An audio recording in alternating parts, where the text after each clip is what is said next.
سبزہ زار پر بنے درمیانے دروازے سے حسن احمد کی حویلی کے اندر بڑھا تھا۔ اس کا چہرہ حد درجہ سپاٹ تھا اور نسوانی آنکھیں غصے سے دہک رہی تھیں۔ گردن کے گرد لپٹتے شال کو اس نے ہاتھ سے کھینچ کر اتارا اور پھر لاؤنج میں آ کر ایک صوفے پر شال ڈال دی تھی۔ ساری حویلی سنسان پڑی تھی، یخ برف سی۔ اس نے خفت سے ہو کے نقشے کے تحت زینے تیزی سے پھلانگے اور کسی بھی وقت دقت کے بغیر نفیس کے کمرے کا دروازہ دھاڑ سے کھولا تھا۔ وہ جو بیڈ پر بیٹھا اپنے گھٹنے پر آئے زخم کو پٹی سے لپیٹ رہا تھا، بے یقینی سے سر اٹھا کر دروازے کی جانب دیکھا تھا۔ سب گھر والے تو جا چکے تھے، پھر اب اور ولی کو دروازے میں یہ سادہ دیکھ کر اس کا اوپر کا سانس اوپر اور نیچے کا نیچے رہ گیا تھا۔ جب وہ دوبارہ اپنی طرف سبزہ زار کی طرف بڑھا تو بھوری شال اس کے ایک ہاتھ میں تھی اور دونوں ہاتھوں کی اوپری جلد پھٹی ہوئی تھی۔ پھٹی جلد سے نکلا خون وہیں جم گیا تھا، مگر وہاں درد کسے ہونا تھا؟ کمرے میں آ کر اس نے شال ایک جانب ڈھیلی کی اور پھر واش روم کی جانب بڑھ گیا تھا۔ اپنے کمرے میں موجود نفیس زمین پر کر رہا تھا ہوا لوٹ رہا تھا۔ اس کے چہرے پر جا بجا تازہ زخموں کے نشان تھے اور پسلیوں پر پڑے زوردار مکے سے اس کی پسلیاں لگتا ہے اب درد سے ٹوٹ جائیں گی۔ گرم پانی کا شاور لے کر اس کی طبیعت سے فرسٹریشن کافی حد تک چھٹ گئی تھی۔ نم بالوں کو اس نے سر ہلا کر جھٹکا تھا اور پھر دھلے بالوں کو تولیوں سے رگڑتا ہوا شیشے کے سامنے آ کھڑا ہوا تھا۔ اسی پہر اس کا فون بجا تھا۔ نمبر دیکھ کر اس کے چہرے کے تاثرات بدل گئے تھے۔ سخت سے چہرے پر یکدم ہی نرمی ابھری تھی۔ فون کان سے لگا کر اس نے آگے والے کی بات سنی تو ایک پل کے لیے سارا وجود ہی سن پڑ گیا تھا۔ کرم، کیا ہوا ہے کرم کو؟ اس کی خوفزدہ سی آواز نکلی تھی اور پھر لمحوں میں ہی اس کے ذہن میں جھماکا سا ہوا تھا۔ آس پاس سیاہ تاریک سرنگ پھیل گئی تھی، سب کچھ دھندلا ہو گیا تھا۔ اگر کچھ باقی رہ گیا تھا تو وہ کرم کی آواز تھی۔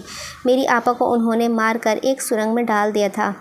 بے تحاشا تیز ہوتے تنفس کی پرواہ کیے بغیر ہی اس نے ڈریسنگ ٹیبل سے چابیاں جھپٹیں اور باہر کی جانب بھاگا تھا۔ اس کا دل خوف سے سکڑ رہا تھا۔ تیزی سے ڈرائیو کرتا ہوا وہ اسی تاریک سرنگ کی جانب بڑھ رہا تھا جس میں کبھی اسے مار کر ڈالا گیا تھا۔ نہیں اللہ، اب نہیں۔ اس کے لب مسلسل بڑبڑا رہے تھے، اوپر والے سے التجا کر رہے تھے کہ بس اب اور نہیں، اب اس میں اور کسی کا قتل دیکھنے کی ہمت نہیں ہے، نہیں اب اور ظلم نہیں۔ مگر ایک انجانا سا خوف تھا جس سے اس کا جسم سن پڑتا جا رہا تھا، دل بند ہو رہا تھا اور اب ہونٹ بے تحاشا ہی لرز رہے تھے۔ اس کی گاڑی ایک جھٹکے سے سرنگ کے پار رکی تھی اور وہ اس سے بھی زیادہ تیزی سے کار سے نکل کر اندر سرنگ کی جانب بھاگا تھا۔ سرنگ تاریک تھی، بے تحاشا تاریک، سیاہ اورینج، مگر کسی کی ہچکیوں کی آواز اس کا دل پل بھر کو سکڑ کر پھیلا تھا۔ ہاں وہ کرم ہی تھا، خون میں لت پت، ہاتھوں سے گہرے زخموں کو دبا کر خون روکنے کی ناکام کوشش کرتا ہوا وہ بھاگ کر اس کے پاس پہنچا۔ کرم بری طرح کانپ رہا تھا، خون بہت زیادہ بہہ جانے کی وجہ سے اس کی جان اب ختم ہونے کو تھی۔ یہ کیسے ہوا کرم؟ چلو تمہیں اسپتال لے کر چلوں۔ اسے آگے بڑھا کر اٹھنے لگا مگر اس نے اسے روک دیا تھا۔ نہیں ولی سر، میرا وقت آ گیا، اب کوئی کچھ نہیں کر سکتا۔ میں نے پھولتی سانسوں کے درمیان اس نے کہا تھا۔ ولی نے اس کے زخم کو اپنے ہاتھوں سے دبایا ہوا تھا جس کی وجہ سے اس کا اپنے ہاتھ بھی خون سے بھر گئے تھے۔ اپنی آپا کا بدلہ لینے کی کوشش کی مگر میں نہیں کر سکا۔ وہ شاید رو رہا تھا۔ ولی کی آنکھیں تکلیف سے جلنے لگی تھیں، گھٹنوں کے بل بیٹھا وہ تقریباً اس پر جھکا ہوا تھا اور اس کی بات سننے کی کوشش کر رہا تھا۔ سر میری اب بدلہ ان سے ضرور لیجیے۔ اور بس اس کا کانپتا وجود ایک دم سے ہی رک گیا تھا۔ ولی کی آنکھیں ساکت ہو گئی تھیں۔ اس نے اسے خوف زدہ ہو کر ہلایا تھا۔ کرم اٹھو، کرم بات کرو مجھ سے کرم۔ وہ آخر میں چیخا تھا۔ آنسو بے تحاشا ہی اس کے گالوں پر لڑک رہے تھے اور دل اتنا زخمی ہو گیا تھا کہ حد نہیں۔ آسمان سے ایک دم ہی بوند گری اور پھر تڑا تڑ بوچھار شروع ہو گئی تھی۔ سارا گاؤں سردی کی بے تحاشا یخ بوچھار میں نہا رہا تھا۔ کرم اٹھو کرم، میری بات سنو کرم۔ خون میں لت پت ہاتھوں سے اس نے اس کا چہرہ تھپتھپایا مگر کرم اگر اٹھ سکتا تو پھر آخر غم ہی کس بات کا تھا۔ وہ بے ساختہ ہی اس کے ساتھ بیٹھ گیا۔ اس کا ہاتھ اپنے ہاتھوں میں لے کر اس نے پیشانی پر اس کا ہاتھ رکھا اور پھر بچوں کی طرح پھوٹ پھوٹ کر رو دیا تھا۔ اس کے اندر تکلیف کا ایک سمندر تھا جو بے قابو ہونے لگا تھا۔ میں جب مر جاؤں گا نا سرکار تو اوپر والے سے ضرور پوچھوں گا کہ وہ اتنے ظلم پر خاموش کیوں رہا۔ میں پوچھوں گا اس سے، مجھے بڑے شکوے ہیں۔ سیاہ رنگ میں اس کی آواز گونجنے لگی تھی۔ ولی اب تک اس کے پاس بیٹھا رو رہا تھا۔ اس نے دیر کر دی، اگر وہ وقت پر پہنچ جاتا تو اسے بچا لیتا۔ ایک پورے خاندان کی زندگی تباہ ہو گئی۔ ابھی تو اس کے پاس آپا نے اپنا پھولوں کا سا گھر بنایا تھا، ابھی تو اس کی آپا نے اپنا پھولوں سا گھر بسانا تھا، ابھی تو کرم کو اپنے والدین کا سہارا بننا تھا، ابھی تو اسے بوڑھے باپ کی عمر بھر کی کمائی اسے لوٹانی تھی، مگر ختم۔ ایک جھٹکے میں ہاشم نے سب کچھ ختم کر دیا۔ تاریک سرنگ میں اب صرف ولی کی سسکیاں سنائی دے رہی تھیں، اس کے آنسو کرم کے چہرے پر لڑک رہے تھے، مگر اب کچھ نہیں ہو سکتا تھا۔ اس ظلم پر تو آسمان بھی رو رہا تھا اور زمین کے مردوں کی دہائی دور تک سنائی دیتی تھی، مگر ہاں، جس نے ظلم کیا تھا وہ ہاشم نے جوس کا گلاس حسن شاہ کے گلاس سے ٹکرایا تھا اور پھر اطمینان سے گلاس لبوں کو لگا لیا تھا۔ اس کے وجود میں آج کل عجیب سی سرشاری پھیلی ہوئی تھی، کیونکہ اس کے راستے کے سارے پتھر اب ایک ایک کر کے ہٹتے جا رہے تھے، پہلے ولی اور اب یہ کرم۔ اس نے ہنس کر سر جھٹکا اور پھر سے خالی گلاس سلیب پر رکھا تھا۔ دوسری جانب ولی اب تک سر جھکائے رو رہا تھا، اس کے ہاتھ سے سب کچھ ریت کی طرح پھسلتا جا رہا تھا، سب کچھ۔ عمل سارا وقت کانتا کے ساتھ تھی، نہ اس نے آگے بڑھ کر دلہنوں کی رسم میں کوئی اور نہ ہی کسی اور کام میں دلچسپی لی تھی۔ وہ ایک جانب خاموشی سے کانتا کے ساتھ بیٹھی رہی تھی۔ کانتا نے اس کا دمکتا چہرہ دیکھا تھا اور پھر صوفے پر ذرا آگے ہو کر بیٹھی تھی، پھر اس کو گود میں رکھے ہاتھوں میں سے ایک ہاتھ پکڑ کر اپنے نرم سے ہاتھ میں قید کیا تو عمل چوکی تھی۔ جو ہو گیا ہے اسے بھول جاؤ، کانتا نے بہت نرمی سے کہا تھا۔ اس کا گلا دکھنے لگا تھا، آنسو بہت دیر سے روک رکھے تھے، جس کی وجہ سے درد اب اندر ہی اندر گھل رہا تھا۔ اس کی آنکھیں گلابی پڑنے لگی تھیں۔ میں ٹھیک ہوں، اس نے کمزور سی آواز میں کہا۔ ضرور، مگر کانتا کے ہاتھ اپنے ہاتھ نہیں نکالا تھا۔ اس کے لمس سے پتہ نہیں کیوں اسے ولی کے احساس کی خوشبو آیا کرتی تھی۔ شاید ہم جس انسان کی بھی قریب ہوتے ہیں، اس کی خوشبو، اس کے لمس کا احساس، اس کا انداز، سب کچھ ہمارے اندر غیر محسوس طریقے سے اترتا جاتا ہے۔ کانتا کو بھی اندازہ نہیں تھا کہ عمل اسے دیکھ کر ولی کی موجودگی کا احساس ہوتا تھا۔ وہ بنا کسی تعلق کے اس سے 2 ہی ملاقاتوں میں قریب ہو گئی تھی، لیکن مجھے تو ٹھیک نہیں لگ رہی۔ انہوں نے نرمی سے مسکرا کر اس کے جواب کی نفی کی تو اس کی آنکھیں چمکنے لگی تھیں، بالکل ولی کا سا انداز تھا، آہستہ سے اس کی آنکھیں پھاڑ کر اس کے جملوں کا انکار کرنے والا انداز۔ میں ڈر گئی تھی۔ اس نے جھک کر چہرہ اٹھا کر کانتا کو براہ راست دیکھنے پر پرہیز کیا تھا۔ لاؤنج کے اس طرف صوفوں پر خواتین کا رش خاصا کم تھا، کیونکہ رسم کا اہتمام باہر سبزہ زار پر کیا گیا تھا۔ یہاں لاؤنج تک بھی مہمانوں کی شور کی دبی دبی سی آوازیں آ رہی تھیں۔ میں نے ہمیشہ خود کو عام لڑکیوں سے اونچا سمجھا تھا، ہمیشہ خود کی عزت کی اور دوسروں سے کروائی۔ میں عام لڑکیوں کی طرح نہیں، میں غلط جگہ پر کہیں گئی غلط بات کو غلط اور بات کرنے والے کو روک سکتی ہوں تو میں کچھ بھی کر سکتی ہوں۔ اگر مجھے لفظوں کی ٹھوکروں سے سب کچھ اڑانا آتا ہے تو میں ڈگنیفائڈ ہوں، ایک عام دبو اور اندھی بہری لڑکی سے قدرے مختلف ہوں۔ میں ڈگنیفائڈ ہوں، قابل عزت، کسی کو بھی میری بے عزتی کرنے کا کوئی حق نہیں۔ اور یقین کریں کانتا، میں نے کبھی بھی کسی کو خود پر بولنے نہیں دیا۔ لوگ اگر کوئی نازیبا بات کر بھی جاتے ہیں تو میں انہیں اسی وقت روک دیتی ہوں، مگر آج۔ اس نے گیلی سانس اندر کو کھینچی تھی۔ کانتا نرمی سے اسے دیکھ رہی تھی۔ آج اس نے مجھ سے کہا کہ ہر کسی نے بات نہیں کی جاتی، ہر کوئی بات سے سمجھنے والا نہیں ہوتا۔ وہ اتنی جلدی سمجھ گیا اور میں ساری زندگی سے اسی ذام میں ہوں کہ میں اپنے لفظوں سے کچھ بھی کر سکتی ہوں، کسی کو بھی روک سکتی ہوں، کسی کو بھی انجام تک پہنچا سکتی ہوں، مگر میں غلط تھی کانتا۔ میں تو ایک کمزور سی لڑکی ہوں۔ آج جب نفیس نے مجھ سے بدتمیزی کی تو میں اسے روک ہی نہیں پائی، اور اگر ولی نہیں آتا تو پتہ نہیں۔ اس کی آواز آخر میں خوف سے کانپی تو کانتا نے نرمی سے اس کا ہاتھ دبایا تھا۔ وہ کبھی تنہا نہیں کرے گا تمہیں، ڈرو نہیں، خوفزدہ مت ہو، تم اب بھی ایک بہادر اور حق بات کرنے والی لڑکی ہو۔ تم نے جو اس وقت اس لڑکی سے کہا تو میں ہمت ہی تھی تمہاری، تو یہ بھی ہمت ہی تمہاری۔ بعض لڑکیاں تو اتنا بھی کہنے کی ہمت نہیں کر پاتی ہیں۔ تم نے اس کی آنکھوں میں آنکھیں ڈال کر اس کی بات کے جواب دیا، بہت اچھا کیا۔ ہم عورتیں، ہمارے پاس ان لفظوں کے علاوہ اور ہے ہی کیا عمل؟ ہمارے پاس ہماری آواز ہے، ہمارے الفاظ ہیں، ہمارا وقار ہے۔ ہم اگر ہاتھ سے مقابلہ نہیں کر سکتے ہیں تو کیا ہوا؟ یہ ہمارے مرد کس لیے ہیں؟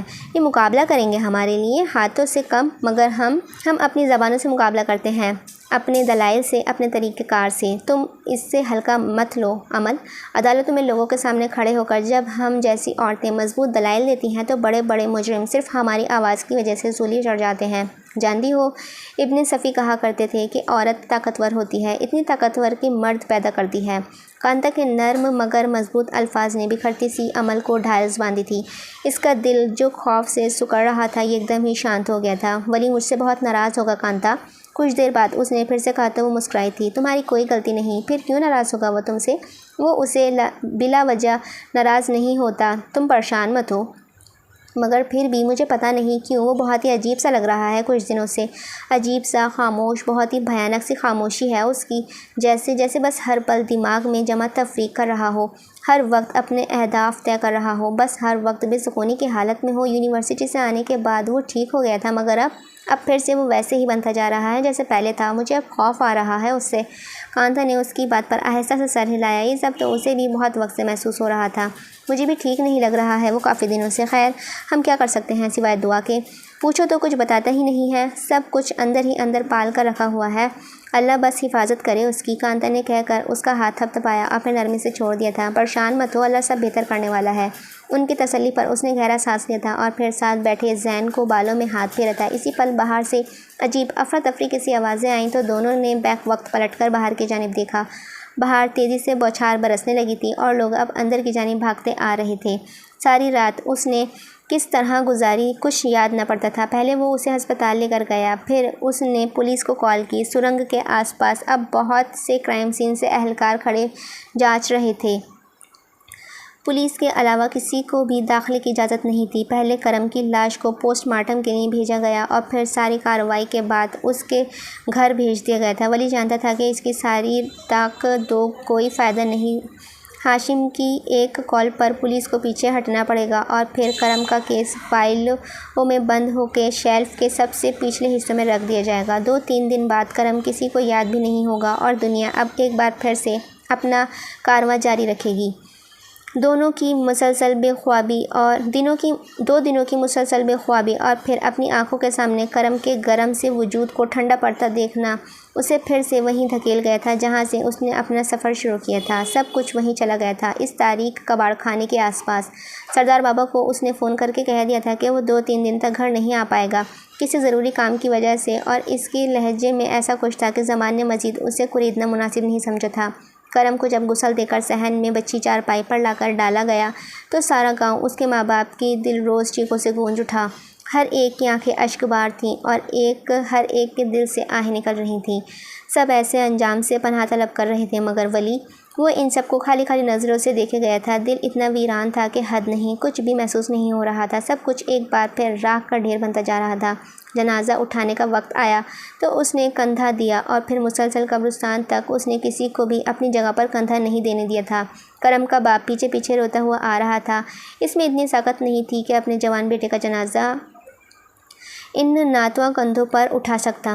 سارے راستے لوگ اس کی آہ بکا سے لرزتے رہے تھے، مگر کسی نے اسے رونے سے نہیں روکا تھا، کیونکہ نہ تو کسی کے پاس وہ لفظ تھے جن سے اسے تسلی دی جاتی اور نہ ہی ایسا دل کہ اس بوڑھے باپ کے آنسو برداشت کیے جائیں۔ قبرستان پہنچ کر اسے لحد میں اتارتے اس نے ایک آخری بار اس کا نوعمر پرکشش سا چہرہ دیکھا اور پھر اسے اندر اتار دیا۔ قبر پر مٹی ڈالنے کے بعد لوگ آہستہ آہستہ چڑھنے لگے۔ وہ خاموشی سے اس کی قبر کو دیکھے گیا۔ اس کی آنکھیں گلابی تھیں اور چہرہ سپاٹ، سرد سا۔ چند پل وہ اس دن چڑھی دھوپ میں اس کی تازہ قبر کو دیکھے گیا تھا اور پھر اس سے ایک وعدہ لیتا پلٹ آیا تھا، تم دیکھنا کرم، میں ان کا کیا حال کرتا ہوں۔ گاڑی حویلی کی جانب دوڑاتے ہوئے وہ مستقل ایک ہی بات دہرائے جا رہا تھا۔ ولی احمد کہیں سے بھی نارمل نہیں لگ رہا تھا، ہرگز بھی نہیں۔ وہ حویلی میں داخل ہوا تو دوپہر کی مخصوص چہل پہل تھی۔ 2 دن وہ گھر سے باہر رہا۔ اسے اندازہ نہیں ہوا تھا کہ جتنے وقت وہ باہر رہا انہی دنوں مہندی اور بارات تھی جو اس کی غیر موجودگی میں گزر چکی تھی، اور اب ایک دن کے وقفے کے بعد شاید ولیمہ رکھا گیا تھا۔ اس کا دماغ اتنا تھکا ہوا تھا اور سر اتنا دکھ رہا تھا کہ کچھ بھی یاد نہیں آ رہا تھا کہ تاریخ کیا تھی، کس دن کی تھی۔ سب سے پہلے بی جان کی نظریں اس پر پڑیں تو وہ اس کی طرف آئی تھیں۔ کام ہو گیا تمہارا؟ جی بی جان، اس نے بامشکل کہا تو آواز بیٹھی ہوئی تھی۔ 2 دن کی مسلسل خاموشی سے اس کا گلا عجیب سا ہو رہا تھا، مگر کچھ تھا جو بی جان کو ٹھٹکا گیا تھا۔ انہوں نے اس کے چہرے پر ہاتھ پھیرا اور پھر بے یقینی سے اسے دیکھا تھا۔ اتنا تیز بخار ولی، تمہاری طبیعت اتنی خراب ہے اور تم باہر کام کر رہے تھے؟ خدایا، بیٹھو ادھر آؤ ادھر۔ وہ منع کرنا چاہ رہا تھا، مگر پھر بھی جان سے اسے ہاتھ سے پکڑ کر لاؤنج میں لے آئی تھی۔ اسی پل زمان زینوں سے اترتے نظر آئے تھے۔ عمل بھی ان کے ساتھ ہی تھی۔ ولی کو دیکھ کر چونک گئی تھی۔ زمان، ذرا دیکھیں اسے، کتنا شدید بخار ہو رہا ہے، اپنا خود خیال کر لے ذرا۔ یہ لڑکا، نورا جاؤ ولی کے لیے کھانا لگاؤ، پتہ نہیں کب سے کھانا نہیں کھایا ہے اس نے۔ زمان بھی پریشانی سے اس کے ساتھ بیٹھے تھے اور اب بار بار اس کی پیشانی پر اپنے ہاتھ کی پشت رکھ کر دیکھ رہے تھے۔ اتنا بخار کیسے ہو گیا ولی؟ کہاں تھے تم؟ ان کی پریشانی سی آواز اس نے نفی میں سر ہلایا تھا۔ ٹھیک ہوں سردار بابا، بس ہلکا سا بخار ہے۔ ہلکا سا؟ بی جان نے خفگی سے اسے ٹوکا تو اب کہ وہ بالکل خاموش سا ہو کر بیٹھ گیا تھا۔ امل کا دل بھی ایک دم سے بہت پریشان ہو گیا تھا، مگر ابھی اس کے سامنے ایسا جانا۔ اس نے دھڑکتے دل سے زینے عبور کیے اور پھر لانچ میں چلی آئی تھی۔ ایک نظر اسے دیکھا اور پھر کچن کی جانب مڑ گئی۔ دلہنوں کے گھر سے آیا ہوا ڈھیر و ڈھیر ناشتہ اب تک ویسے ہی پڑا تھا، مگر نوروا ولی کے لیے تازہ کھانا نکال رہی تھی۔ اس نے بھی آگے بڑھ کر اس کا ہاتھ بٹایا تھا۔ کھانا کھاؤ اور دوائی لے کر اپنے کمرے میں آرام کرو جا کر۔ خبردار جو اب کسی بھی کام کے لیے باہر نکلے تم تو۔ سردار بابا اس پر برہم نہیں ہوتے تھے، مگر ابھی اس کی ایسی لاپرواہی پر ان کا غصہ سوا نیزے پر جا پہنچا تھا۔ میں ٹھیک ہوں سردار بابا، بس یہ ولی احمد جو میں نے کہہ دیا ہے تم نے سن لیا نا؟ اور پھر ولی نے آگے سے کچھ بھی نہیں کہا تھا، خاموشی سے ہاتھ دھوئے کھانا زہر مار کر کیا اور پھر اپنے کمرے میں آ کر بستر پر چت لیٹ گیا تھا۔ آنکھیں موندی مگر پھر گھبرا کر کھول دی تھیں۔ ہر جانب کرم کی آواز گونج رہی تھی، ہر طرف اسے روکنے کی آوازیں تھیں۔ اس کا خون میں لت پت جسم، برستی بارش، ٹھنڈی گوشت کی بو۔ وہ بے اختیاری بستر پر آ بیٹھا۔ اس کا سانس اوپر نیچے تھا اور دل کروٹیں بدل رہا تھا۔ اس نے سر دونوں ہاتھوں میں گرا لیا تھا، چند پل ویسے ہی بیٹھا رہا، پھر گہرا سانس لے کر بستر پر لیٹ گیا۔ سرخ نسوانی آنکھیں اب پھر سے چھت کو تک رہی تھیں۔ امل گمسم سی بی جان کو تک رہی تھی۔ اچانک سے احساس ہوا کہ بی جان اسے پکار رہی ہیں۔ امل!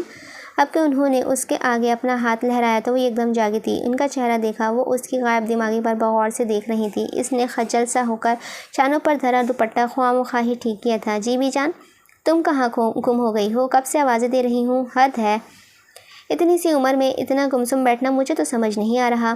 وہ اب کہ اسے ڈانٹ رہی تھی، مگر اس کا دماغ اب بھی یہاں نہیں تھا اور دل تو عرصے سے ہی ولی کا ہو کر رہ گیا تھا۔ سوری بی جان، اس نے آہستہ سے کہا تھا۔ اچھا اب چھوڑو یہ سب، جاؤ جا کر دیکھو کہیں شازیہ اور امینہ کو کسی چیز کی ضرورت تو نہیں ہے۔ ابھی آئی ہیں وہ ماں کے گھر سے، تو تم جا کر ان سے بات چیت کرو، حال احوال لو ان کا۔ میں دیکھ رہی ہوں کہ جب سے وہ دونوں رخصت ہو کر آئی ہیں تم نے ایک دفعہ بھی ان کے ساتھ ٹھیک سے بات نہیں کی۔ یہ طریقہ بہت غلط ہے بیٹے۔ وہ دونوں اپنا گھر چھوڑ کر یہاں آئی ہیں، ان کو بالکل بھی ایسا محسوس نہیں ہونا چاہیے کہ وہ غیر کے گھر آئی ہیں۔ جاؤ اب اٹھو۔ اس کا دل چاہ رہا تھا کہ بس اپنے کمرے میں سر منہ لپیٹے رہیں، کسی سے کوئی بات نہ کریں اور نہ ہی کوئی اس سے برائے بات کرے، مگر نہیں۔ پرسنل اسپیس نام کی کوئی چیز ایجاد ہی نہیں پاکستان میں ابھی۔ انسان کسی بھی حال میں خواہ مخواہ سب سے ہنس کر بات کرنا لازمی ہے۔ اس نے بوجھل ہوتے دل کے ساتھ کوشن صوفے پر رکھا اور پھر دوپٹہ کندھوں پر درست کرتے ہوئے اٹھ کھڑی ہوئی تھی۔ نثار اور بختیار دونوں کا کمرہ زینوں کے پاس ہی تھا۔ اس نے گہرا سانس لیا اور پھر خود کو بلا وجہ مسکرانے کے لیے تیار کرنے لگی تھی۔ اسے پتہ تھا کہ نہ تو شازیہ اسے پسند کرتی ہے اور نہ ہی امینہ۔ دونوں کا کھینچا سا رویہ اسے ہمیشہ سے ان دونوں سے ایک فاصلے پر لے آیا تھا اور یہ تو طے ہی تھا کہ وہ ان سے کبھی بے تکلف نہیں ہو پائے گی، کیونکہ وہ دونوں تھیں نگار بیگم کی بیٹیاں، تیکھے ترار جملے بولنے والی، اور ایسے لوگوں سے تو اس کے ویسے بھی نہیں بنتی تھی۔ اس نے دروازے کے پار رک کر ایک پل کو رخ ولی کے کمرے کی جانب پھیرا۔ دروازہ بند تھا اور وہ شاید سو رہا ہو اندر۔ کیا وہ زیادہ غصہ ہوگا مجھ پر؟ لیکن میں نے تو کچھ بھی نہیں کیا۔ پتہ نہیں پھر کیوں عجیب سا ڈر لگ رہا ہے۔ وہ خود بات کیوں نہیں کرتا آخر؟ اور وہ 2 دنوں سے کہاں تھا؟ اوفو امل، ابھی ان باتوں کو چھوڑو۔ اس نے سر جھٹک کر پہلے گہرا سانس لیا اور چہرے پر زبردستی مسکراہٹ سجائی تھی۔ دروازہ کھٹکھٹایا تھا اور پھر اندر داخل ہوئی تھی۔ شازیہ ڈریسنگ ٹیبل کے سامنے کھڑی بالوں میں برش چلا رہی تھی اور بختیار واش روم میں تھا۔ اسے اندر آتا دیکھ کر اس کے چلتے ہوئے ہاتھ رک گئے تھے۔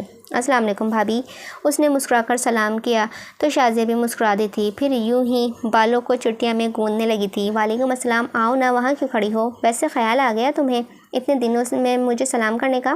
حسب عادت اس کا طنز شروع ہو چکا تھا، مگر امل نے کمال ضبط سے مسکرا کر اس کا لہجے کو نظر انداز کیا تھا۔ سوری بھابھی، دراصل ان دنوں میری طبیعت کچھ ٹھیک نہیں رہی تھی، اسی لیے میں سلام نہیں کر سکی آپ سے، ورنہ حال پوچھ لیتی۔ نہ حال احوال پوچھا، آپ بتائیں کیسی ہیں؟ کسی چیز کی ضرورت تو نہیں ہے آپ کو؟ اس نے بہت سہولت سے کہہ کر اس کا عکس آئینے میں دیکھا تھا۔ بہت ہی ڈریگ ہو رہی ہے اسٹوری میں تھوڑی بہت۔ مجھے تو امی نے بتایا تھا، انہیں شاید ارجمن چچی نے بتایا ہو، اور ارجمن چچی کو شاید نازیہ نے۔ کیوں؟ کیا تم اس سے بے تکلف نہیں ہو؟ اسی وقت بالوں کی تولیہ سے رگڑتا ہوا بختیار واش روم سے باہر نکلا تو اسے لگا اب تو اس سے کوئی بات ہی نہیں کی جائے گی، مگر پھر بھی اس نے کمزور سی آواز میں خود کو کہتے سنا تھا، آئی ایسی کوئی بات نہیں ہے بھابھی۔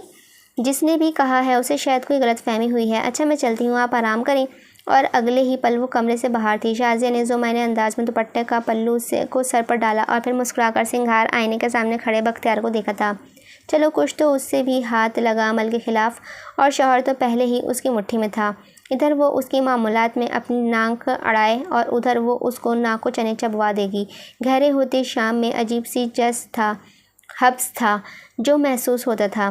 وہ اس کے کمرے سے باہر نکلی تو قدم لڑکھڑا رہے تھے اور دل خوف سے سکڑ کر پھیل رہا تھا۔ نازیہ نے اتنے سب لوگوں کو اپنی طرف سے الٹی سیدھی باتیں بتا دیں اور ادھر مزے سے بیٹھی رہی۔ اگر جو یہ بات بی جان یا بابا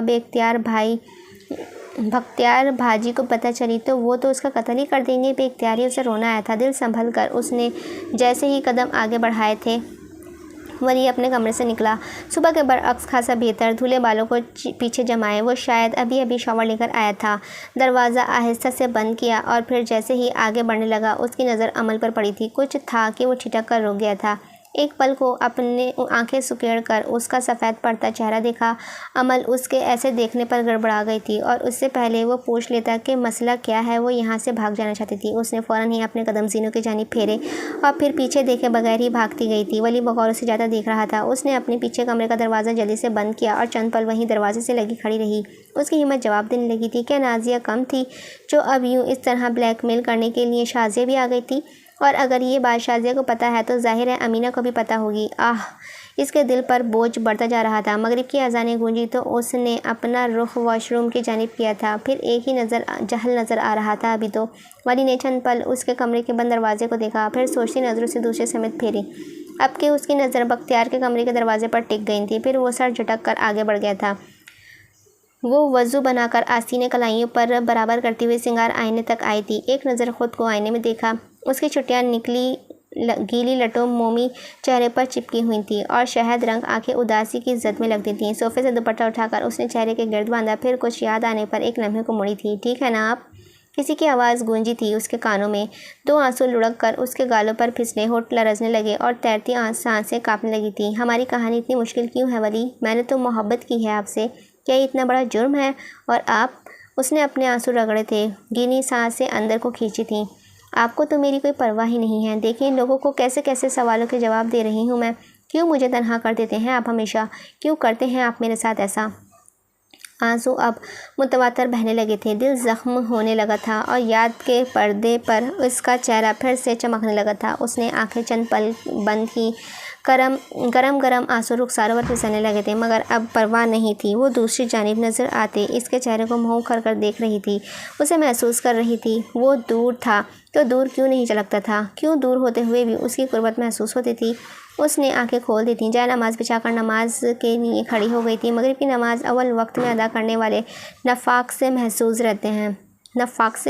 رہتے ہیں۔ اس نے بھی اپنا ایمان بچانے کے لیے اتنی سی کوشش کی تھی۔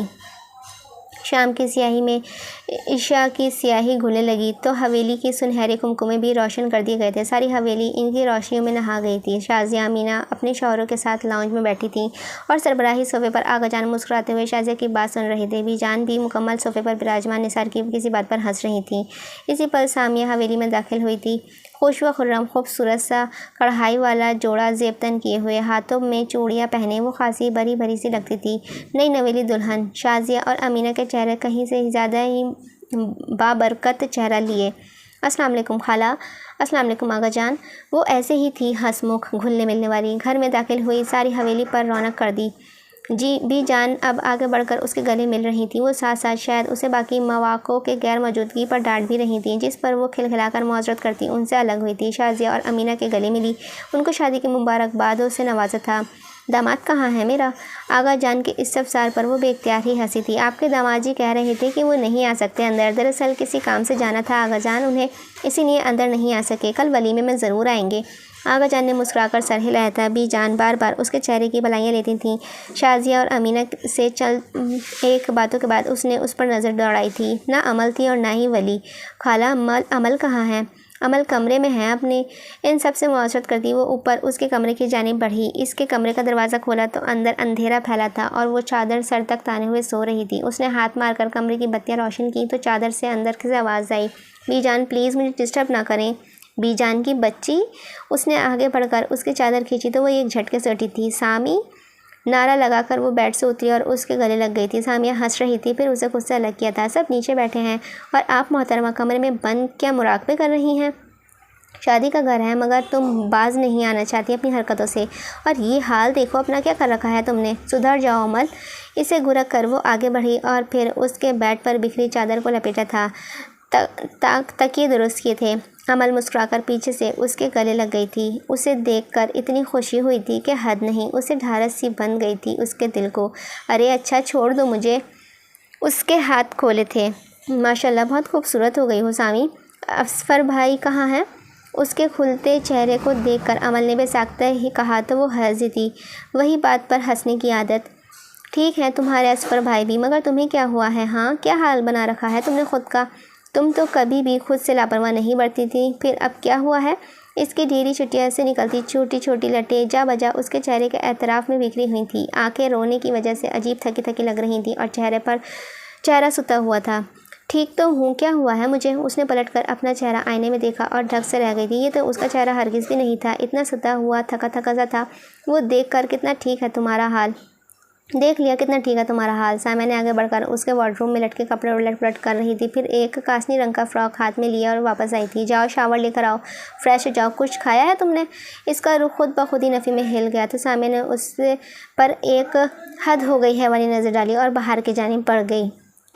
صبح حویلی میں بہت چہل پہل ہو رہی تھی۔ کانتا بی جان کے اصرار پر آج صبح ہی آ گئی تھی اور اب لاؤنج میں بیٹھی بی جان سے باتیں کر رہی تھی۔ زین گھر میں آئے مہمانوں کے بچوں کے ساتھ کھیل رہا تھا۔ اسی پل زمینوں سے امل اور سامیہ اترتی ہوئی نظر آئی تھی۔ امل نے وہی کاسنی فراک جو پیروں تک گرتی تھی پہن رکھی تھی۔ سیاہ ریشمی بالوں کو ہاف باندھا ہوا تھا اور کانوں میں موجود چھوٹے سے ٹاپس اسے مزید حسین بنا رہے تھے۔ اس کے ساتھ اترتی سامیہ بھی بہت ہی بشاش سی کاٹن کے ایمبرائڈرڈ والے جوڑے میں ملبوس کھلی سی لگ رہی تھی۔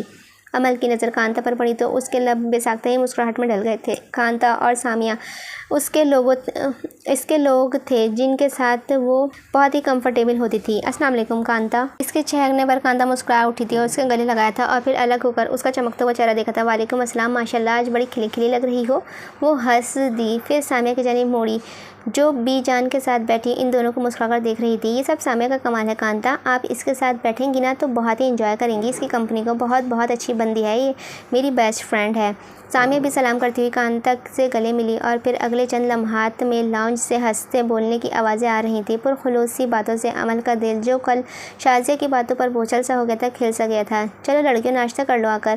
بی جان نے انہیں کچن سے آواز دی تو وہ تینوں اٹھ کر کچن میں چلی آئی تھیں۔ کانتا تو ناشتہ کر چکی تھی اسی لیے صرف چائے کا اتفاق کیا، مگر امل اور سامیہ نے ناشتہ نہیں کیا تھا۔ سامیہ کو کسی بات پر ہنسی امل کی مسکراہٹ سمٹی جب اس نے ولی کو کچن میں داخل ہوتے ہوئے دیکھا تھا۔ وہ ہلکے کتھئی رنگ کے شلوار قمیض میں ملبوس دھلے بالوں میں پیچھے جمائے ہوئے اندر داخل ہو رہا تھا۔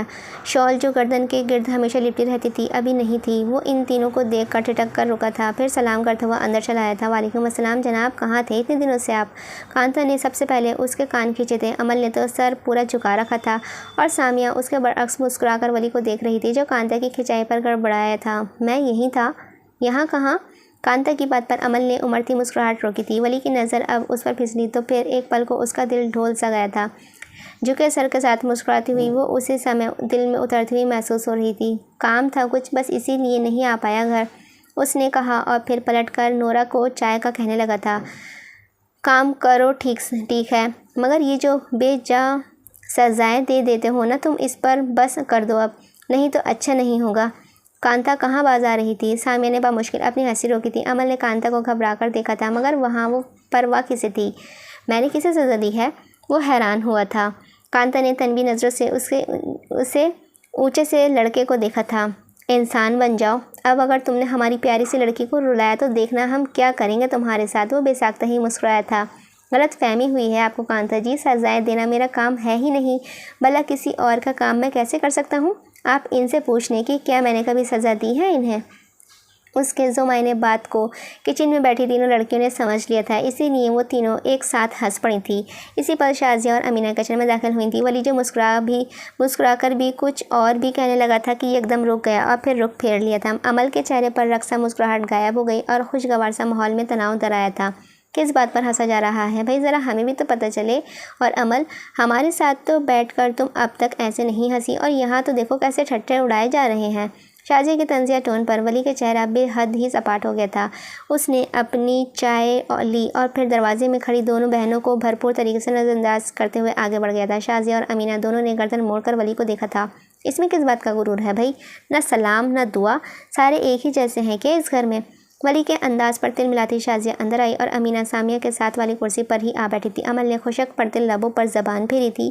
یہ سامیہ اور یہ کانتا ہیں بھابھی، دونوں میری بیسٹ فرینڈس ہیں۔ اس نے دونوں کی جانب اشارہ کر کے تعارف کروایا تھا تو شازیہ کے آئیبرو حیرت سے اوپر کو اٹھے تھے۔ یہ بھی فرینڈس ہیں تمہاری؟ کانتا کی جانب اشارہ کر کے پوچھا تو امل کی مسکراہٹ پھیکی پڑی تھی، مگر کانتا بہت ہی پرسکون تھی۔ جی یہ بھی فرینڈ ہے۔ اچھا بھائی، تم کب سے اتنی بڑی لڑکیوں سے دوستیاں کرنے لگ گئیں؟ اس نے ہاتھ آگے بڑھا کر چائے اپنے کپ میں انڈیلی تھی۔ آمنہ نے بھی مسکرا کر امل کا پھیکا پڑتا چہرہ دیکھا تھا۔ کیا فرق پڑتا ہے بھابھی، دوست تو دوست ہوتے ہیں، بھلے ہی چھوٹے ہوں یا بڑے، اور ویسے بھی کانتا بہت سمجھدار ہے، مجھے ہمیشہ ہی بڑی بہنوں کی طرح گائیڈ کرتی ہے۔ اس نے مسکرا کر کانتا کو دیکھا تو وہ بھی جواباً مسکرائی تھی۔ سامیہ البتہ ہی اپنی چائے گھونٹ گھونٹ پی رہی تھی۔ کچن میں ایک بار پھر سے خاموشی پھیل گئی تھی۔ اسی وقت ولی کچن کے دروازے میں پھر سے نمودار ہوا تھا۔ کانتا، ایک منٹ کی بات سنیں گی میری؟ اس نے وہیں سے کھڑے ہو کر کانتا کو پکارا تو وہ اٹھ کر باہر کی جانب بڑھ گئی۔ سامیہ اپنا ناشتہ کر چکی تھیں اور امل کی بھوک مر گئی تھی، اسی لیے ان دونوں کا انتظار کیے بغیر ہی وہ دونوں بھی اٹھ کر باہر کی جانب بڑھیں تو اب کہ شازیہ کا غصہ سوا نیزے پر جا پہنچا تھا، کوئی ان کے ساتھ بیٹھ ہی نہیں رہا تھا۔ دوسرے لفظوں میں کوئی انہیں نئی نویلی دلہن کی طرح لفٹ ہی نہیں کروا رہا تھا۔ بس شاید باہر والوں کو دیکھ کر ہی تیوریاں چڑھ جایا کرتی تھیں اس کی۔ اس نے سر جھٹکا تھا۔ دیکھا تم نے ان سب کو؟ ہمیں تو ایسے نظر انداز کیا ہے جیسے ہم ہیں ہی نہیں یہاں، امینہ نے کہہ کر ایک کینہ پروار نگاہ کچن کے دروازے پر ڈالی تھی۔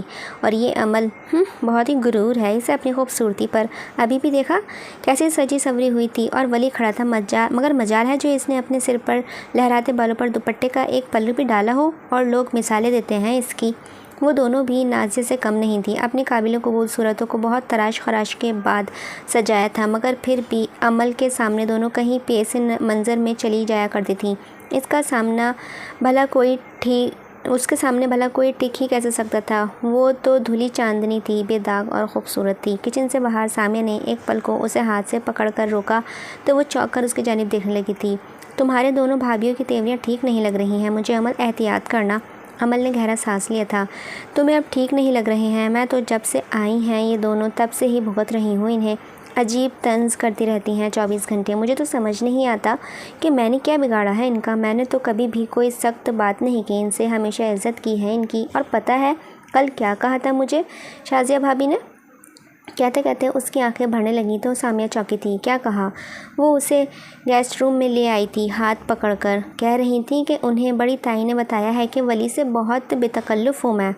ایک آنسو ٹپکا اور اس کی آنکھ سے۔ سامیہ نے تو اس کی بات سن کر بھوچکا ہی رہ گئی تھی۔ کیا انہوں نے کیوں کہی ایسی بات؟ نازیہ ولی کو پسند کرتی ہے سامی، اسی لیے اس نے اس کی ایک کی چاڑ لگا کر میرے بارے میں پتہ نہیں کیا کیا اپنی ماں کو کہا ہے۔ ارجمن تائی تو جب تک ہر بات نگار تائی سے نہ کر لیں انہیں چین نہیں پڑتا ہے۔ انہوں نے نگار تائی کو بتا دیا اور انہوں نے اپنی بیٹی کو۔ اب یہ بات سارے خاندان میں پھیل گئی ہے اور پھر بھی جان تک بھی پہنچے گی، سوچو تو کتنا دکھ ہوگا انہیں۔ اس سے بوجھل سی سانس خارج کر کے اپنی آنکھیں رگڑی تھیں۔ سب کچھ بگڑتا جا رہا تھا تو چندا پھر تم نے مجھے یہ سب پہلے کیوں نہیں بتایا؟ کیا بتاتی تمہیں میں، الٹا تم پریشان ہو جاتی۔ اور ایک تو ارجمن تائی کے بیٹے نفیس نے زندگی عذاب کر دی ہے میری۔ سامیہ اس کی بات پر پھر سے چونکی تھی۔ کیوں؟ کیا کیا ہے اس نے؟ اس دن میرے کمرے میں آ گیا تھا، بہت آہستہ آواز میں اس نے کہہ کر گیلی سانس اندر کھینچی تو سامیہ کو لگا اس نے کچھ غلط سن لیا ہے۔ لیکن کیوں؟ بدتمیزی کی اس نے میرے ساتھ؟ کیا؟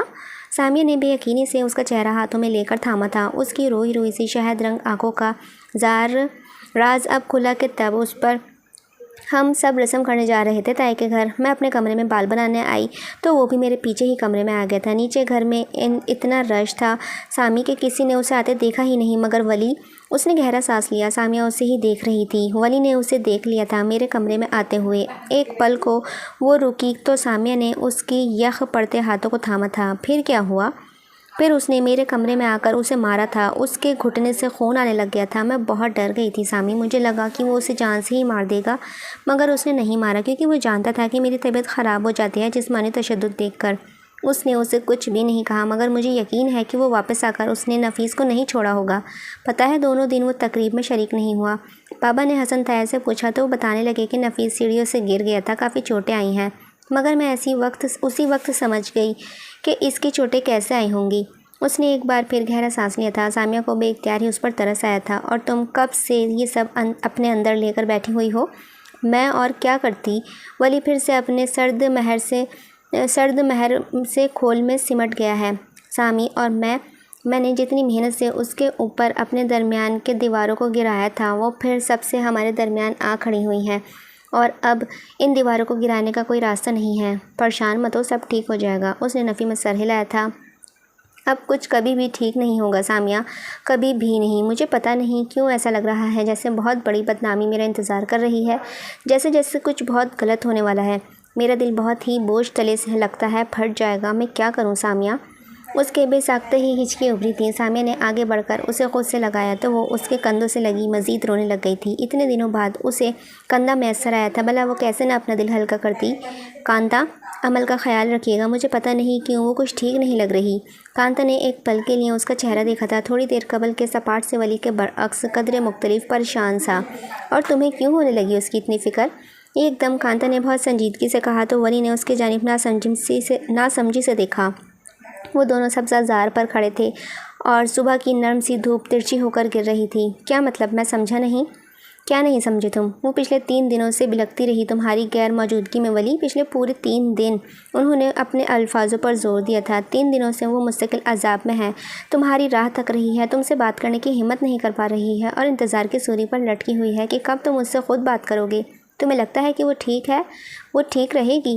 اس سارے عرصے میں وہ خود کے ساتھ الجھی ہوئی تھی مگر تمہیں اس سے کیا ولی احمد؟ تم کرو جو کر رہے ہو، کرتے رہو، تمہیں کیا فرق اس کی؟ وہ کیسے بھی رہے، جیے یا مرے، لوگ کی بکواس سنتی رہے، اس سے تمہیں کیا؟ تم تو کبھی اتنی ہمت نہیں کرو گے کہ آگے بڑھ کر اس کا ہاتھ تھام لو، اس کے سب سے کمزور لمحات میں اس کا سہارا بنو۔ دنیا اگر تمہارے اور اس کے درمیان آ رہی ہے تو تم بھی آگے بڑھ کر دنیا سے اسے چھین لو ولی۔ مگر تم ایسا کیوں کرو گے؟ اس سے محبت نہیں کرتے تمہیں صرف خود سے محبت ہے، صرف خود کی پرواہ ہے تمہیں۔ اس کے ساتھ کچھ بھی ہوتا رہے کیا فرق پڑتا ہے؟ کیوں؟ ٹھیک کہہ رہی ہوں نا میں؟ آخر میں رک کر بہت ہی بے رحمی سے پوچھا تو ولی کا دل ایک پل کو کانپ گیا تھا، آنکھوں میں تکلیف ابھری اور ضبط سے دانت جم گئے تھے۔ میں اسے صرف اسی لیے دور رہوں ہوں کیونکہ میں اس کی بربادی نہیں ہوں، میں منحوس قرض ہوں۔ آپ لوگ سمجھتے کیوں نہیں ہیں کہ میں قرض ہوں؟ جہاں جاتا ہوں زندگیاں نکل جاتا ہوں لوگوں کی، اور آپ چاہتی ہیں کہ میں اسے اپنے ساتھ اس مٹی ہوتی ذلیل زندگی میں رول دوں؟ وہ جسے میں اپنے سائے سے بھی دور رکھنا چاہتا ہوں اسے اپنی زندگی میں جگہ دے کر تباہ کر دوں؟ میں کسی دشمن کے ساتھ بھی ایسا نہیں کر سکتا۔ اور آپ، اس کی آواز کانپی تھی، آپ مجھے اس لڑکی کے ساتھ ایسا کرنے کے لیے کہہ رہی ہیں کہ جس کی زندگی کے لیے ولی 100 دفعہ اپنی زندگی قربان کر سکتا ہے۔ کانتا چند لمحے کچھ بھی نہیں بول سکی تھی۔ جانتے ہو کیا ولی، تم خوفزدہ ہو، ڈرتے ہو تم۔ ایک بار پھر کانتا نے بہت ہمت کر کے اس پر چوٹ کی تو ولی کی آنکھیں جلنے لگی تھیں۔ ہاں ڈرتا ہوں میں، خوفزدہ ہوں میں کانتا، بہت بہت خوفزدہ ہوں۔ اسے ایک سانس کی بھی اذیت ہوئی اور اسے اذیت کی وجہ میں بنا تو میں کہیں کا نہیں رہوں گا۔ میری زندگی کی آخری خواہش یہی ہے کہ اسے اس کی زندگی میں خوش دیکھ سکوں، مطمئن دیکھ سکوں، اور اس سب کو سوچتے ہوئے میرے ذہن کی تصویر میں میرا وجود کہیں پر بھی نہیں جچتا۔ وہ ریشم ہے اور میں ٹاٹ، وہ آسمان ہے اور میں زمین پر پڑی خاک بھی نہیں ہوں مگر وہ بیوقوف لڑکی۔ اس نے رک کر چہرہ اونچا کیا اور اس کے کمرے کی کھڑکی پر نظر ڈالی تھی۔ وہ بیوقوف لڑکی سمجھتی ہی نہیں ہے کچھ بھی، جتنا بھی اپنے رویے سے سمجھا لو، سختی کر لو، ڈانٹ دو، مگر اس سب کا تو اس پر کوئی اثر ہی نہیں ہوتا۔ جب بھی میری طرف دیکھتی ہے تو اس کی آنکھیں محبت کے احساس سے اس قدر جگمگاتی ہیں کانتا کہ میں ڈر جاتا ہوں۔ مجھے لگتا ہے کہ میں خود کو روک نہیں پاؤں گا، اور جب بھی مجھے ایسا لگتا ہے تو مجھے خود سے نفرت ہو جاتی ہے، گھن آتی ہے خود سے۔ تم ظلم کر رہے ہو ولی، خود کے ساتھ بھی اور اس کے ساتھ بھی۔ ایک دفعہ شادی کر کے تم اسے اس حویلی کے سیاستوں سے دور لے جاؤ تو وہ سب بھول جائے گی۔ تم کیوں اپنی اور اس کے اپنی زندگی کو عذاب بنا رہے ہو؟ ولی نے جلتی آنکھیں چند لمحوں کے لیے موند لی تھیں۔ جلن اب اس کی کنپٹیوں سے سرایت کرتی ہوئی سر کے پچھلے حصے میں اتر رہی تھی۔ ظلم ہو چکا کانتا، اب بس انتقام کے لیے الٹے چکر باقی ہیں۔ ظالموں کو ان کے انجام تک پہنچانے کے لیے قدرت اپنے الٹے چکر شروع کر چکی ہے، جس میں میری زندگی کی کوئی گارنٹی نہیں۔ میری دشمنیاں ہیں، میری اٹھنا بیٹھنا بدماش لوگوں میں ہے، بہت سے لوگ گھات لگائے بیٹھے ہیں۔ آج میں آپ کو بتاتا ہوں کہ میری زندگی کا کوئی بھروسہ نہیں ہے۔ ہو سکتا ہے کسی کو انجام تک پہنچاتے پہنچاتے میں خود بھی کہیں مرخب جاؤں، کوئی جنازہ بھی نہ پڑھے، نہ ہی کسی کو میں یاد رہوں۔ ایسا ہوگا کانتا، جلد یا بعد دیر، مگر ہوگا ضرور۔ اور ایسے میں آپ چاہتی ہیں کہ میں اس کو خود کے ساتھ باندھ لوں؟ نہیں کانتا، میں یہ نہیں کر سکتا۔ یہ ظلم ہے، بہت بڑا ظلم ہے۔ گھبرا کر اس نے نفی میں سر ہلایا تو کانتا کا دل پر ایک پل کو لرز کر رہ گیا تھا۔ کتنی خوفناک باتیں کرتا تھا یہ لڑکا۔ تم ایسی باتیں مت کیا کرو ولی، پر پرانی والی کانتا نے دکھی ہوتے کے دل سے کہا تو وہ بدقت مسکرایا تھا، پھر اس کی جانب دیکھا تھا۔ اس کی خشک مگر گلابی آنکھیں دیکھ کر کانتا ڈر گئی تھی۔ ٹھیک ہے، میں نہیں کروں گا آئندہ ایسی باتیں، مگر پلیز اس کا خیال رکھیے گا۔ اس کی تکلیف نہیں دیکھی جاتی مجھ سے، اسے سمجھائیں۔ اگر کوئی مسئلہ ہے تو مجھے بتائے وہ، مگر اس طرح اندر ہی اندر نہ گھلے۔ میں چلتا ہوں، اب دیر ہو رہی ہے۔ مزید کوئی بھی بات کیے بغیر وہ آگے بڑھ گیا تھا تو کانتا دکھی دل سے اسے جاتے ہوئے دیکھے گئی تھی۔ وہ دونوں ان کے دلوں سے بہت قریب تھے، مگر اب دونوں ہی تکلیف میں تھے، جس کے باعث ان کا اپنا دل بھی زخمی ہونے لگ گیا تھا۔ ہاشم نے چھوٹی سیاہ آنکھوں کو مزید چھوٹا کر کے سامنے کھڑے شخص کو بغور دیکھا۔ تو تم کہہ رہے ہو کہ ولی کرم کی موت کے وقت وہاں موجود تھا؟ اس کی آواز میں کوئی الارم سا تھا جو بج رہا تھا۔ جی سرکار، آگے والے نے گردن مزید جھکاتے ہوئے کہا تو پرسکون بیٹھا ہاشم یکدم ہی دہاڑا تھا۔ اور تم مجھے اب بتا رہے ہو؟ وہ سرکار، آپ اپنی بہنوں کی شادی میں مصروف تھے، اسی لیے میں نے آپ کو پریشان نہیں کیا۔ جلدی سے گھبرا کر وضاحت دی تو ہاشم کو اپنا سارا وجود آگ میں جلتا ہوا محسوس ہوا تھا۔ میں مصروف تھا، مر تو نہیں گیا تھا نا؟ ٹیبل پر ہاتھ مار کر اس نے چند لمحے گہری سانس لے کر خود کو پرسکون کیا تھا۔ جب تم نے اسے وہاں مار کر پھینکا تھا تو کیا کرم اس وقت زندہ تھا؟ جی سرکار، زندہ تھا۔ 15 منٹ بعد موت ہوئی تھی اس کی۔ 15 منٹ؟ وہ پھر سے دہاڑا تھا اور پھر اٹھ کر سامنے کھڑے شخص کو ایک زوردار سا مکہ مارا تھا۔ وہ پیچھے کو لڑک کر لڑکھڑا کر گرا تھا۔ 15 منٹ تک وہ گالی زندہ رہا، اور تم مجھے اب بتا رہے ہو تم مجھے؟ ہاں۔ اس نے ٹیبل پر رکھی ہوئی ساری چیزوں کو ایک ہاتھ مار کر گرا دیا تھا، پھر لمبے لمبے بالوں میں ہاتھ پھیر کر غصے میں قابو کیا تھا۔ 15 منٹ تک وہ زندہ رہا، اس نے ولی کے سامنے کچھ نہ کچھ تو ضرور بکا ہوگا، اور اگر ایسا ہے تو پھر ولی اب تک کیوں خاموش ہے؟ وہ تو خاموش رہنے والا بندہ ہے ہی نہیں، پھر کیا چیز روک رہی ہے اسے؟ وہ کیوں چپ کر کے بیٹھا ہوا ہے اب تک؟ اب کہ وہ بالوں میں ہاتھ پھنسائے ہوئے خود سے بڑبڑا رہا تھا۔ پزل کا کوئی ٹکڑا کہیں سے غائب تھا، اور اس کے ٹکڑے کی غیر موجودگی اسے اب بے سبب بے سکون کر رہی تھی۔ ولی نے اپنی آنکھوں پر چڑھایا سیاہ چشمہ اتارا اور پھر ایک ہوٹل میں داخل ہوا تھا۔ شہر کا بڑا سا ٹائلز سے چمچماتا ہوٹل وسیع رقبے پر پھیلا ہوا تھا۔ وہ لابی سے گزرتا ہوا مخصوص کمرے کی جانب بڑھا اور پھر لفٹ کے ذریعے اوپر چڑھتا گیا تھا۔ لفٹ سے باہر نکلا تو پھر ٹائلز سے چمکتے ہال کو پار کرنے کے بعد طویل راہداری میں چلا آیا۔ راہداری کے دونوں اطراف میں دور دور تک کتھئی رنگ کے دروازے لگے تھے جو کہ اس وقت بند تھے۔ کبھی کوئی ایک شخص کسی دروازے کو کھول کر باہر نکل رہا ہوتا، اس کی نظر آگے بڑھتے ولی پر پڑ جاتی۔ وہ ایک بہت مہنگا 6 اسٹار ہوٹل تھا۔ اس نے دروازے کے باہر پہنچ کر دروازہ کھٹکھٹایا اور پھر آہستگی سے دروازہ کھولتا کمرے کے اندر داخل ہوا تھا۔ نرم سی جہازی سائز بیڈ پر سرمئی چادر بچھی ہوئی تھی۔ کھڑکیوں پر گرے بھاری پردے بھی گرے محسوس ہو رہے تھے، اور تو اور وہ پیروں تلے بچھا قالین بھی اسی رنگ کا تھا۔ وہ سرمئی شیڈز کا ڈھکا بلا شبہ بہت خوبصورت کمرہ تھا، مگر ولی کو اس سب میں کوئی دلچسپی نہیں تھی۔ سرخ صوفے کی جانب پھیرا، اس پر کوئی ادھیڑ عمر شخص بیٹھا تھا جس کا چہرہ مختلف سمت میں تھا۔ آؤ ولی آؤ، میں تمہارا ہی انتظار کر رہا تھا۔ جی سر، انتظار کے لیے معذرت۔ اس نے آگے قدم بڑھائے اور جیسے ہی اس کے مسکراتا چہرہ دیکھا تو اس کے اپنے چہرے پر بھی نرمی بکھر گئی تھی۔ وہ چہرہ حسن شاہ کا چہرہ تھا، دشمن کے دوست کا چہرہ۔